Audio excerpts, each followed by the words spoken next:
एक और बड़ी खबर आ रही है। ताइवान को लेकर सीआईए के प्रमुख विलियम बर्न्स का बड़ा बयान सामने आया है। ताइवान पर हमले को लेकर असमंजस में है चीन। सीआईए प्रमुख का यह कहना है, यूक्रेन रूस युद्ध के बाद हमले को लेकर असमंजस में है चीन। सीआईए प्रमुख ये कह रहे हैं, ताइवान पर हमले की धमकी देता रहा है चीन। तो सीआईए प्रमुख विलियम बर्न्स का यह बयान अपने आप में बहुत ही महत्वपूर्ण है। सीआईए की ओर से कहा गया है कि चीन दरअसल कंफ्यूजन में, असमंजस में, और वजह इसकी क्या है? वजह है रूस यूक्रेन युद्ध। रूस यूक्रेन युद्ध जो कि अब 5 महीने लगभग होने को है इस युद्ध को, और अभी तक रूस को बड़ी कामयाबी यूक्रेन के खिलाफ नहीं मिली है। इसी सिचुएशन को देखते हुए चीन कोई भी बड़ा फैसला ताइवान को लेकर के फिलहाल नहीं उठा सकता है, और ये कहना है खुद सीआईए के जो हेड हैं विलियम बर्न्स उनका। अब इससे जुड़ी जो डिटेल्स है वो आपके साथ हम शेयर करेंगे कि आखिर सीआईए की ओर से क्या बयान दिया गया है, ताइवान पर क्या अटैक करेगा चीन, और आखिर क्यों ड्रैगन इसको लेकर के धर्म संकट में है। बिग वॉल पर देखिए इंफॉर्मेशन शेयर कर रहे हैं। विलियम बर्न्स ने किया है ताइवान पर हमले को लेकर के चीनी प्लान का खुलासा। बस एक कॉल कर सकती है आपको कंगाल, खाली हो सकता है बैंक खाता। कैसे? देखिए मेरे साथ, जागते रहो सिर्फ मनी 9 पर। अभी डाउनलोड करें। खुलासे में क्या कहा गया है यह भी समझिए। ताइवान पर हमला करने के लिए चीनी आर्मी पूरी तरह से तैयार है, यह कहा गया है। और साथ ही आगे कहते हैं वो कि लेकिन समस्या यह है कि यूक्रेन रूस युद्ध के अनुभव को देखते हुए फाइनल डिसीजन लेने पर अभी भी कंफ्यूज्ड है चीन, असमंजस में पड़ा हुआ है।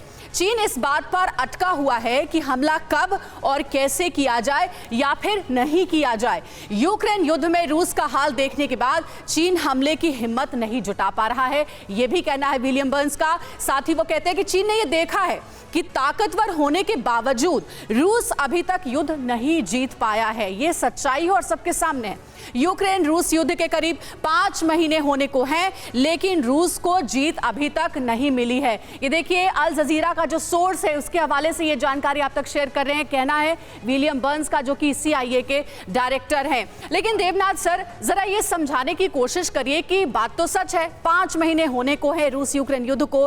रूस जैसा शक्तिशाली देश जो कि यूक्रेन से कहीं ज्यादा मजबूत था, ताकतवर था, वो भी यूक्रेन पर अभी तक पूरी तरीके से कब्जा नहीं बोल पाया है, कब्जा नहीं कर पाया है। और इसको लेकर के ही सीआईए चीफ का यह दावा है कि इन्हीं परिस्थितियों को देखते हुए चीन इतना बड़ा जोखिम फिलहाल उठाने के मूड में नहीं है। नफा नुकसान देख लेगा और उसके बाद ही अपनी स्ट्रैटेजी के साथ मैदान में उतरेगा। क्या अभी तक यही ताइवान को बचा रहा है? देखिए, चीन की जो मिलिट्री लीडरशिप है वो रूस और यूक्रेन के युद्ध को बहुत क्लोजली मॉनिटर कर रही है। चीन की लीडरशिप ने ये नोटिस किया कि रूस और यूक्रेन जो कि लैंड में एक दूसरे से एक कॉमन बाउंड्री है, वहां पर भी रूस की जो लॉजिस्टिक्स और एडमिनिस्ट्रेटिव सपोर्ट सिस्टम है वो फेल हो गई। और अब चीन की लीडरशिप जो है, खास तौर से चीन की जो पीएलए है, वो सोच रही है कि चीन और ताइवान के बीच में तो 140 से 180 किलोमीटर चौड़ा स्ट्रेट ऑफ ताइवान है।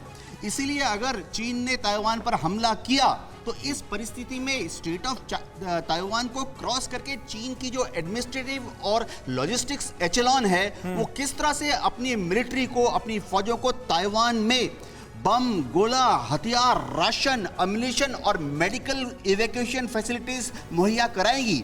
यानी चीन के साथ अब बहुत बड़ा टेंशन है, ये है कि पहले उसे अपने बैकअप यानी अपना जो सपोर्ट एंड है उसको बिल्डअप करना पड़ेगा। उसी के बाद वो ताइवान में अपने शिप से अटैक करेगा या वहां अपने पैराट्रूपर्स को लैंड कराएगा या ताइवान पे अपनी एयरफोर्स को बम गिराने के लिए भेजेगा। ठीक है। क्या आपने भी खरीद लिया है गलत शेयर? हो गया है भारी नुकसान? देखिए मेरे साथ 80-90 पूरे 100 सिर्फ मनी 9 पर। अभी डाउनलोड करें।